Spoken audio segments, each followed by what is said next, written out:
პირველი კითხვა რაც იყო, ანუ რა სამყაროა, ხო? აი სამყარო რადიკალურად შეიცვალა რასთან დაკავშირებით და რა ასნიშნავს ახლა მრავალი ცენტრი რო იქნება, ხო? დაუშვათ იქ. რო თქვეს რომ მონროს ეს აღადგინა და ასე მონროს დოქტრინა და ასე შემდეგ არასწორია ეს, იმიტომ მონროს დოქტრინას ვერ აღადგენს დაუშვათ, ანუ ფლობას დაუშვათ იმ სამხრეთ ქვეყნების, ხო? და მთელი კონტინენტი, ანუ ცდილობდა სამხრეთ ამერიკის და რატომ? იმიტომ გაიზარდა ძალიან მოსახლეობა. გაიზარდა ტექნოლოგიები, წვდომა ტექნოლოგიებზე. აი მაგალითად ბრაზილიაში დღეს ცხოვრობს ორჯერ მეტი მოსახლეობა თითქმის ვიდრე რუსეთში, ხო? დაახლოებით, ხო? წარმოვიდგინოთ და ამავე დროს დაუშვათ ის გამოყენებადი და ნაყოფიერი მიწების რაოდენობით და სხვა რესურსებით ერთ-ერთი უმდიდრესი სახელმწიფოა. პრაქტიკულად გიგანტია რა. გიგანტია, რა თქმა უნდა, ხა ძნელია და როგორ შეიძლება ხა დაუშვათ წარმოვიდგინოთ რომ აი იგივე მეთოდებით იმოქმედოს დაუშვათ შტატებმა და მიაღწიოს იგივე შედეგებს, რაც ადრე ქონდა, ხო?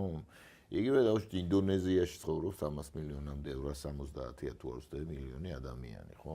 ყველაზე დიდი მუსლიმური სახელმწიფოა და ფაქტორია ჯაკარტა მაგალითად რო ავიღოთ მისი დედაქალაქი, აგლომერაციანა რო ავიღოთ 42 მილიონი, რო წარმოვიდგინოთ მასშტაბები, ხო? ასეთი მასშტაბები როცა არის მოსახლეობის, ხო გასაგებია რომ ანგარიში სხვანაირად უნდა გაუწიო, ხო?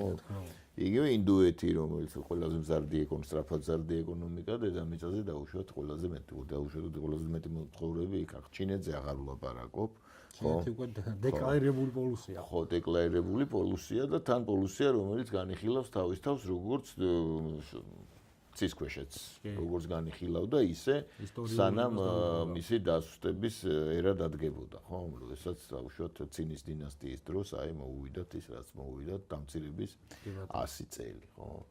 შესაბამისად ახლა ბუნებრივია რომ ვერ იქნება იგივე მსოფლიო, აი ეს მეორე მსოფლიო ომის დროინდელი მეორე მსოფლიო ომის შედეგებზე დაყრდნობილი მსოფლიო წესრიგიც ველა არ იქნება, რომელზეც სტალინმა თქვა რომ როცა იალტის ხელშეკრულების შემდეგ იალტა-პოცდამის ზავის შემდეგ ჩვენ უზრუნველყავით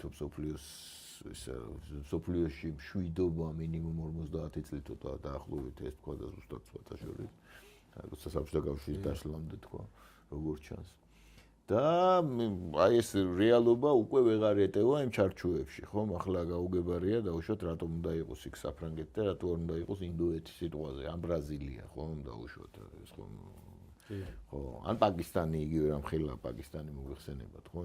მოსახლეობის ატომური არ ახსოვს.